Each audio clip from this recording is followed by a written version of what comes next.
Hello friends, welcome to Shahanas Recipes. അപ്പോൾ ഞാൻ ഇന്ന് വന്നിട്ടുള്ളത് ഒരു മീൻ ഇല്ലാത്ത മീൻകറിയുടെ റെസിപ്പി ആയിട്ടാണ്. അപ്പോൾ നമുക്ക് എല്ലാ ദിവസവും മീനൊന്നും കിട്ടണമെന്നില്ല. അപ്പോൾ മീൻകറി കഴിക്കാൻ ആഗ്രഹമുള്ളവർക്ക് മീനില്ലാതെ നമുക്ക് മീൻകറിയുടെ ടേസ്റ്റിൽ വെക്കാൻ പറ്റുന്ന ഒരു കറിയാണ്. അപ്പോൾ ഇത് നല്ല ടേസ്റ്റി ആയിട്ടുള്ള കറിയാണ്, അതുപോലെ നല്ല എളുപ്പമായിട്ടുള്ള കറിയാണ് കേട്ടോ. അതുപോലെ തന്നെ ഇത് വെജിറ്റേറിയൻസിനും നോൺ വെജിറ്റേറിയൻസിനൊക്കെ ഇഷ്ടപ്പെടുന്ന ഒരു കറിയാണ്. വെജിറ്റേറിയൻസിനൊക്കെ മീൻ കഴിക്കാൻ പറ്റാതിരിക്കുമ്പോൾ കഴിക്കാൻ പറ്റുന്ന ഒരു കറിയാണ്. അപ്പോൾ നമുക്കതെങ്ങനെയാണ് റെഡിയാക്കണമെന്ന് നോക്കാം. അതിന് മുന്നേ ആയിട്ട് നിങ്ങളെൻ്റെ ചാനൽ ആദ്യമായിട്ടാണ് കാണുന്നതെങ്കിൽ സബ്സ്ക്രൈബ് ചെയ്യാൻ മറക്കരുത്. അതുപോലെ തന്നെ അടുത്തുള്ള ബെൽ ബട്ടൺ ക്ലിക്ക് ചെയ്യണം. അതിൽ ഓൾ എന്ന ഓപ്ഷൻ തന്നെ പ്രസ് ചെയ്യണം. എന്നാൽ മാത്രമേ ഞാൻ ഇനിയും വീഡിയോ ഇടുമ്പോൾ അതിൻ്റെ നോട്ടിഫിക്കേഷനൊക്കെ നിങ്ങൾക്ക് കിട്ടുള്ളൂ. അപ്പോൾ നമുക്ക് പെട്ടെന്ന് തന്നെ ഇതെങ്ങനെയാണ് റെഡിയാക്കി എടുക്കാമെന്ന് നോക്കാം. ഒരു 10-15 മിനിറ്റത്തെ കാര്യമേ ഉള്ളൂ. അപ്പോൾ ഇതിനാവശ്യമുള്ള ഇൻഗ്രീഡിയൻസ് എന്തൊക്കെയാണെന്ന് നോക്കാം. മീനില്ലെങ്കിലും മീൻകറിയുടെ അതേ ടേസ്റ്റ് തന്നെയാണ്. അപ്പോൾ നമ്മളിതൊരു ചട്ടിയിലാണ് വെക്കുന്നത്, മൺചട്ടിയിൽ തന്നെ വെക്കുക. അതിലേക്ക് വെളിച്ചെണ്ണയാണ് ഒഴിച്ചു കൊടുക്കുന്നത്. വെളിച്ചെണ്ണ തന്നെയാണ് കേട്ടോ ഇതിൻ്റെ ടേസ്റ്റ് തരുന്നത്. അപ്പോൾ ഞാൻ ഏകദേശം ഒരു 2 ടീസ്പൂൺ വെളിച്ചെണ്ണ ചൂടായ സമയത്ത് അതിലേക്ക് ഒരു 1/2 ടീസ്പൂൺ ഉലുവ ഇട്ട് കൊടുത്തിട്ടുണ്ട്. പൊടിച്ച ഉലുവയല്ല, സാധാരണ ഉലുവ ഇട്ട് കൊടുത്തിട്ടുണ്ട്. ഉലുവ ഒന്ന് നന്നായി പൊട്ടി വരുന്ന സമയത്ത് ഒരു 6-7 അല്ലി വെളുത്തുള്ളി, ചെറിയ വെളുത്തുള്ളിയാണ്, ഒരു 7-8 അല്ലി ഇട്ട് കൊടുക്കാം. ഒന്ന് ചെറുതായിട്ട് അരിഞ്ഞിട്ട് കൊടുക്കാം. അതുപോലെ തന്നെ ഒരു ചെറിയ കഷ്ണം ഇഞ്ചി കൂടി അതിലേക്ക് ഇട്ട് കൊടുത്തിട്ടുണ്ട്. ഇത് വളരെ പെട്ടെന്ന് തന്നെ റെഡിയാക്കി എടുക്കാൻ പറ്റുന്നതാണ് കേട്ടോ. അപ്പോൾ അതിൻ്റെ കൂടെ കുറച്ച് നല്ല ഫ്രഷ് ആയിട്ടുള്ള കറിവേപ്പില കൂടി ഈ സമയത്ത് ഇട്ട് കൊടുക്കുക. അപ്പോൾ ഈ സമയത്ത് ഇട്ട് കൊടുക്കുമ്പോൾ ഒരു നല്ലൊരു മണം വരും. ആ ഒരു പച്ചമണമൊക്കെ മാറി നല്ലൊരു മണം വരുന്ന സമയത്ത് നമുക്ക് അതിലേക്ക് ഒരു വലിയ സവാള ചെറുതായിട്ട് അരിഞ്ഞത് ഇട്ട് കൊടുക്കാം. അപ്പോൾ സവാള ഇതിൽ കുറച്ച് കൂടുതൽ ഇടുന്നത് നല്ലതാണ്.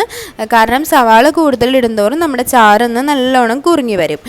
അപ്പോൾ നമുക്ക് ഈ സവാള ഒന്ന് ട്രാൻസ്പെറൻ്റ് ആവുന്ന വരെ ഒന്ന് വഴറ്റിയെടുക്കണം. അപ്പോൾ അതിന് വേണ്ടിയിട്ട് ഞാൻ ഇതിലേക്ക് കുറച്ച് ഉപ്പിട്ട് കൊടുക്കുകയാണ്. ആവശ്യത്തിനുള്ള ഉപ്പിട്ട് കൊടുക്കുക. ഏകദേശം ഒരു 1 ടീസ്പൂൺ ഉപ്പിട്ട് കൊടുത്തിട്ടുണ്ട്. ഉപ്പിട്ട് കൊടുത്തതിന് ശേഷം ഇതൊന്ന് നന്നായിട്ട് വഴറ്റിയെടുക്കണം. നല്ലപോലെ ഒന്ന് അടച്ച് വെച്ച് വേവിച്ചാൽ, ഒരു 5 മിനിറ്റ് ഒന്ന് അടച്ച് വെച്ച് വേവിച്ചാൽ ഇതൊന്ന് നന്നായിട്ട് ട്രാൻസ്പെറൻ്റ് ആയിട്ട് വെന്ത് വരും. അപ്പോൾ ഒരു മീഡിയം ഫ്ലെയിമിൽ വെച്ചിട്ട് വേണം ഇതൊക്കെ ചെയ്യാനായിട്ട്. ഹൈ ഫ്ലെയിമിൽ വെക്കരുത്, പെട്ടെന്ന് തന്നെ കരിഞ്ഞു പോകും. സമയം കൊണ്ട് നമുക്ക് കുറച്ച് പൊടികളൊന്ന് വഴറ്റിയെടുക്കണം.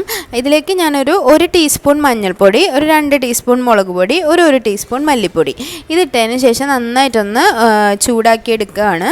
അപ്പോൾ ഇത് ചൂടാക്കിയതിന് ശേഷം നമുക്കിത് തേങ്ങ അരപ്പിൽ ഇട്ടൊന്ന് അടിച്ചെടുക്കണം. അപ്പോൾ ഞാൻ ഓൾറെഡി തേങ്ങ ഒന്ന് അരച്ച് വെച്ചിട്ടുണ്ട്. ഒരു 1/2 കപ്പ് തേങ്ങ, 1/2 കപ്പ് വെള്ളവും കൂടി ചേർത്ത് അടിച്ച് വെച്ചതാണിത്, വേറെ ഒന്നും ചേർത്തിട്ടില്ല. അതിലേക്ക് നമുക്ക് നമ്മുടെ പൊടികൾ, വറുത്ത് വെച്ച പൊടികൾ ഇട്ടിട്ട് ഒന്നുകൂടി ഒന്ന് അടിച്ചെടുക്കുക. ഇത് ഞാൻ ഓൾറെഡി അടിച്ച് വെച്ചിരുന്ന തേങ്ങയാണ്.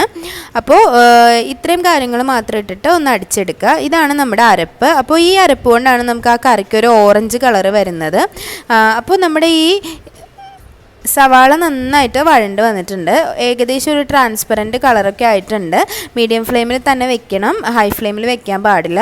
ഈ സമയത്ത് നമുക്കതിലേക്ക് ഒരു തക്കാളി, ഏകദേശം ഒരു മീഡിയം സൈസ് തക്കാളി ഒന്ന് ചെറിയ കഷ്ണങ്ങളായിട്ട് അരിഞ്ഞിട്ട് കൊടുക്കാം. ഇനി തക്കാളി ഇടുമ്പോൾ ശ്രദ്ധിക്കേണ്ടത്, തക്കാളി ഒരുപാട് അങ്ങ് വഴണ്ട് പോകാൻ പാടില്ല. നമുക്ക് തക്കാളി ചാറിൽ കടിക്കാൻ കിട്ടണം, ആ ഒരു ഇതിൽ ഇട്ട് കൊടുക്കുക കേട്ടോ. ഇനി നമുക്ക് അതിലേക്ക് നമ്മുടെ അരപ്പ് ചേർത്ത് കൊടുക്കാം. ഇത് സാധാരണ നമ്മുടെ ഈ ഹോട്ടലുകളിലൊക്കെ കിട്ടുന്ന ഒരു കറി ഉണ്ടല്ലോ, ഓറഞ്ച് കളറിലുള്ള മീൻ കറി, ഏകദേശം ആ ഒരു ടേസ്റ്റും വരും, അതുപോലെ തന്നെ ആ ഒരു കളറാണ് കേട്ടോ ഇത് വരിക. അപ്പോൾ അതിലേക്ക് ഞാൻ ബാക്കിയുള്ള കുറച്ച് വെള്ളം കൂടി ആ മിക്സിയുടെ ജാറിൽ എടുത്തിട്ട് ഒഴിച്ചു കൊടുത്തിട്ടുണ്ട്. അപ്പോൾ നിങ്ങളുടെ അളവിനനുസരിച്ച് ഒഴിച്ചു കൊടുക്കുക. കാരണം ഇതിൽ വേവാൻ മീനൊന്നും ഇല്ലാത്തതുകൊണ്ട് നമ്മുടെ അളവിനനുസരിച്ച് വെള്ളം ഒഴിച്ചു കൊടുക്കുന്നതാണ് നല്ലത്. ഒരുപാട് കുറുകിയ കറിയാണ് ഇഷ്ടമെങ്കിൽ ഒരുപാട് വെള്ളം ഒഴിക്കേണ്ട. കുറച്ചുകൂടി ഒന്ന് ലൂസായിട്ടുള്ള കറിയാണ് ഇഷ്ടമെന്നുണ്ടെങ്കിൽ അങ്ങനെ വെള്ളം ഒഴിച്ച് കൊടുക്കുക. അപ്പോൾ വെള്ളം ഒഴിച്ച് കൊടുത്തതിന് ശേഷം ഞാൻ അതിലേക്ക് ഒഴിച്ചു കൊടുത്തിട്ടുള്ളത് പുളിയാണ്. ഇതിപ്പോൾ ഞാൻ വാളംപുളിയാണ് എടുത്തിട്ടുള്ളത്. കുടംപുളി ഇഷ്ടമുള്ളവർക്ക് അതെടുക്കാം. വാളംപുളിയാണെങ്കിൽ കുറച്ച് വെള്ളത്തിൽ ഒന്ന് കുതിർത്തിയതിന് ശേഷം ഒന്ന് പിഴിഞ്ഞിട്ട് വേണം ഒഴിച്ചു കൊടുക്കാനായിട്ട്.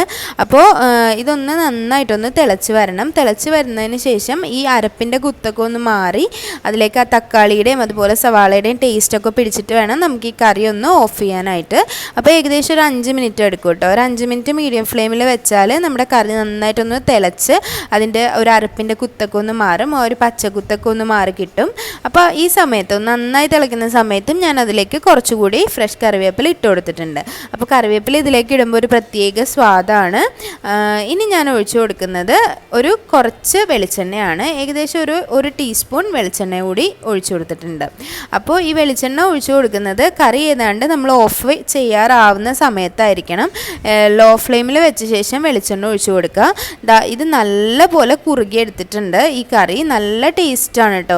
മീനില്ലെങ്കിലും മീൻ കറിയുടെ അതേ ടേസ്റ്റിൽ തന്നെ നമുക്ക് സെർവ് ചെയ്യാൻ പറ്റും. അതുപോലെ മീനില്ലെന്ന് തന്നെ നമുക്ക് തോന്നില്ല. നല്ല ടേസ്റ്റി ആയിട്ടുള്ള കറിയാണ്. അപ്പോൾ പെട്ടെന്ന് തന്നെ നമുക്ക് റെഡിയാക്കി എടുക്കാൻ പറ്റുന്ന ഒരു ചാറ് കറിയാണ്. അപ്പോൾ എല്ലാവരും ഇതൊന്ന് ട്രൈ ചെയ്ത് നോക്കുക. അതുപോലെ തന്നെ ഫീഡ്ബാക്സ് ഒക്കെ അറിയിക്കുക. വീഡിയോ ഇഷ്ടമാവുന്നുണ്ടെങ്കിൽ ചാനൽ ലൈക്ക് ചെയ്യാനും ഷെയർ ചെയ്യാനും സബ്സ്ക്രൈബ് ചെയ്യാനും മറക്കരുത്. അപ്പോൾ എല്ലാവർക്കും ഈ റെസിപ്പി ഇഷ്ടമായെന്ന് വിചാരിക്കുന്നു. അപ്പോൾ ഇനിയും നല്ല നല്ല റെസിപ്പികളായിട്ട് ഞാൻ വരുന്നതായിരിക്കും. Thank you.